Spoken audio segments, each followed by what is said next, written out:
எல்லோருக்கும் வணக்கம். எஸ்ஐக்கான test full test already சொல்லியிருந்தோம். ஃப்ரைடே நம்ம வந்து டெஸ்ட்டு கண்டக்ட் பண்ணுவோம் அப்படின்ற மாதிரி சொல்லியிருந்தோம். ஸோ அந்த குரூப் 2 கொஞ்சம் போயிட்டுருக்கறதுனால, குரூப் 1க்கும் மெயின்ஸ் போயிட்டுருக்கறதுனால கொஞ்சம் டைம் கிடைக்கல கொஸ்டின் போடுறதுக்கு. ஸோ அதனால் கொஞ்சம் அட்ஜஸ்ட் பண்ணிக்கோங்க. ஆனால் கிடைக்கிறப்போ ஒரு 1 வீக்கில் எப்போ டைம் கிடைக்குதோ அதை வந்து கரெக்டாக வந்து அப்டேட் பண்ணிடுவோம். வெள்ளிக்கிழமை டெஸ்ட்டு சொல்லியிருந்தோம். கரெக்டாக வந்து அதை ஃபாலோ பண்ண முடியல. இந்த குரூப் 2வும் குரூப் 4 குரூப் 1ம் போயிட்டுருக்கறதுனால கொஞ்சம் கஷ்டமாக இருக்குது வீடியோ எடுக்கிறதுக்கு. ஸோ அதனால் கொஞ்சம் அட்ஜஸ்ட் பண்ணிக்கோங்க.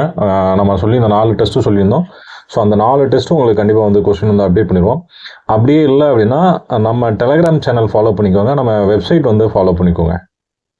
நம்ம வெப்சைட்டு அல்லது டெலகிராம் ரெண்டில் ஏதாச்சும் ஒன்று ஃபாலோ பண்ணிக்கோங்க. இது ரெண்டுலையுமே வந்து கொஸ்டின்ஸ் வந்து அப்டேட் பண்ணிடுவோம். சப்போஸ் வீடியோவில் போட்டு நம்மளால் அப்டேட் பண்ண முடியலை அப்படின்னா டேரெக்டாக டெலகிராம்லேயே அப்டேட் பண்ணிடுவோம். அந்த மாதிரி தான் பிளான் பண்ணியிருக்கோம். ஏன்னா வீடியோ எடுக்கிறதுக்கு வந்து சரியான டைமிங் கிடைக்கல. ஸோ ஏன் வீடியோ எடுக்க முடியலன்னா போன வாரம் ஃபுல்லாக இங்கே வந்து திருவிழா. ஸோ அதனால் அந்த சவுண்டில் வந்து சுத்தர எடுக்க முடியல. ஸோ இந்த வாரம் எண்டு வரைக்கும் இருக்குது. ஸோ அதனால் நெக்ஸ்ட்டு மண்டேலேருந்து வேணால் கன்டினியூ பண்ணிக்குவோம். அது மாதிரி கரெக்டாக பிளான் பண்ணிக்கலாம். ஸோ இது உங்களுக்கான ஃபுல் டெஸ்ட் வந்து 2 எஸ்ஐ ஃபுல் டெஸ்ட்டு. இது வந்து 2வது டெஸ்ட்டு. ஸோ இதுக்கான கொஸ்டின்ஸ் வந்து நான் லிங்க் வந்து கீழே பிடிஎஃப் லிங்க் வந்து கீழே கொடுத்துறேன்.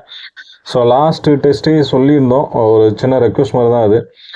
கொஸ்டினை வந்து டெவலப் பண்ணிட்டு நீங்கள் டெஸ்ட் அட்டன் பண்ணிட்டு உங்களோட மார்க்ஸை கொஞ்சம் கமெண்ட் பண்ணுங்கள் அப்படின்ற மாதிரி சொல்லியிருந்தோம். ஸோ யாருமே வந்து மார்க்ஸ் வந்து அப்டேட் பண்ணவே இல்லை. ஒரு சிலர் மெசேஜ் பண்ணியிருந்தீங்க, வாட்ஸ்அப்பில் வந்து மெசேஜ் பண்ணியிருந்தீங்க. அவங்களோட மார்க்கு அண்ட் ஃபீட்பேக் வந்து பாசிட்டிவாக வந்து சொல்லியிருந்தீங்க. ஸோ அது மாதிரி அட்லீஸ்ட் நீங்கள் கமெண்டில் உங்கள் மார்க்கை வந்து கமெண்ட் பண்ணலைன்னா கூட பரவாயில்ல. பர்சனலாக வாட்ஸ்அப் நம்பருக்கு வந்து நீங்கள் வந்து டெக்ஸ்ட் பண்ணிடலாம். உங்கள் கொஸ்டின் பிடிஎஃப்லேயே இருக்கும் வாட்ஸ்அப் நம்பர் வந்து. ஸோ நீங்கள் அதில் உள்ள நம்பருக்கு வந்து நீங்கள் வாட்ஸ்அப் பண்ணிங்களா. இப்போ உங்களோட மார்க் வந்து நமக்கு அப்டேட் பண்ணிங்க அப்படின்னா நம்ம ஒரு ரேங்க் லிஸ்ட் போகிறதுக்கு வந்து கொஞ்சம் யூஸ்ஃபுல்லாக இருக்கும். ஸோ அதுக்காக தான் அவங்க மார்க்கு கேட்குறது. ஸோ நீங்களும் என்ன ஸ்டேஜ் இருக்கீங்க, எதில் தப்பு பண்ணுறீங்க அப்படின்னு நமக்கு ஏதாச்சும் ஒரு ஐடியா கிடச்சிச்சு, ஏன் வந்து மார்க் குறையுது அப்படின்றத நம்ம கேட்டு தெரிஞ்சுக்கலாம். ஸோ அதுக்கேற்ற மாதிரி அடுத்தடுத்த கொஸ்டின்ஸ் வந்து அப்டேட் பண்ணும்போது நம்ம பார்த்துக்கலாம். ஸோ அதுக்காக தான் அந்த மார்க்ஸ் வந்து கேட்குறது. ஸோ கொஸ்டின் டவுன்லோட் பண்ணுறவங்க டெஸ்ட்டு முடிச்சுட்டு உங்களோட மார்க்கையும் மறக்காமல் கமெண்ட் செக்ஷனில் கமெண்ட் பண்ணிடுங்க. அப்படி நீங்கள் இல்லை எனக்கு பப்ளிக்காக வந்து கமெண்ட் பண்ணுறதுக்கு கொஞ்சம் ஒரு மாதிரியாக இருக்குது சார் அப்படின்னா தாராளமாக என்னோடய வாட்ஸ்அப் நம்பருக்கு உங்களோட மார்க்ஸை வந்து அப்டேட் பண்ணிடுங்க. டெஸ்ட் முடிச்சுட்டு உங்களோட மார்க்ஸை மட்டும் அப்டேட் பண்ணிடுங்க. எஸ்ஐ எக்ஸாம் எப்போ வரும் அப்படின்னு தெரில, நிறைய பேர் ஃபோன் பண்ணி கேட்குறீங்க. ஸோ கொஞ்ச நாள் வெயிட் பண்ணுங்கள். இந்த கேசஸ் எல்லாம் முடிஞ்சால் தான் நம்ம வந்து கரெக்டாக அப்டேட் பண்ண முடியும். நம்ம வந்து ஏதாச்சும் ஒரு டேட் சொல்லிடக்கூடாது. நவம்பரில் வந்துடும், டிசம்பரில் வந்துடும் அப்படின்ற மாதிரி ஏதாச்சும் ஒரு டேட் வந்து நம்ம சொல்லிடக்கூடாது. ஸோ அதனால தான் நம்ம வந்து எஸ்ஐ பற்றி மேக்ஸிமம் அப்டேட் பண்ணுறதே இல்லை. ஸோ நம்ம லாஸ்ட்டாக சொல்லியிருந்தோம் பிசிக்கு எப்போ நோட்டிஃபிகேஷன் வரும் அப்படின்றது நம்ம கூட படித்தவங்க பசங்களுக்கு தெரியும் எப்போ நோட்டிஃபிகேஷன் வரும் அப்படின்ற மாதிரி சொல்லியிருந்தோம். ஸோ அதே மாதிரி தான் இதுவும். ஸோ இந்த கேசஸ்லாம் முடிஞ்சதுக்கு அப்புறம் தான் அதை பற்றி அவங்களும் யோசிப்பாங்க, எப்போ எக்ஸாம் வைக்கலாம் அப்படின்றது அதையும் அப்போ தான் அவங்க தான் யோசிப்பாங்க.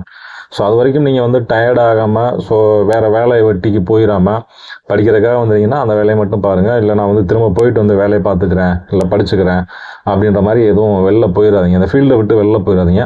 எக்ஸாம் முடிகிற வரைக்கும் போராடுங்க, ஹெல்த்தாக இருங்க, ரெகுலராக ஃபிசிக்கல் வந்து பண்ணுங்கள். எக்ஸாம் முடிஞ்சதுலேருந்து உங்களுக்கு 40 நாளில் ஃபிசிக்கல் வந்துடும். ஸோ அதுக்கப்புறம் உங்களுக்கு சுற்றுற டைமே இருக்காது. ஸோ அதனால் இப்போ இருந்து கொஞ்சம் கொஞ்சமாக ரொட்டீனாக உங்கள் ஒர்க்கை வந்து பார்த்துக்கிட்டு இருங்க. அந்த ஃபிசிக்கல் ஒர்க்கை ஒரு மினிமம் ஒரு 1 hour வந்து வச்சுக்கோங்க. 1 hour வந்து ரன்னிங் போகிறது, அதில் நீங்கள் அந்த புஷ்அப்ஸ் புல்லப்ஸ் அந்த மாதிரி போகிறதெல்லாம் பண்ணிக்கோங்க. ஸோ ஓகே, இந்த டெஸ்ட்டை வந்து முடிச்சிருங்க. நான் ரொம்ப பேச விரும்பல. டெஸ்ட்டை முடிச்சுட்டு உங்கள் மார்க்கை மட்டும் மறக்காமல் கமெண்ட் செக்ஷனில் கமெண்ட் பண்ணிடுங்க. Thank you all.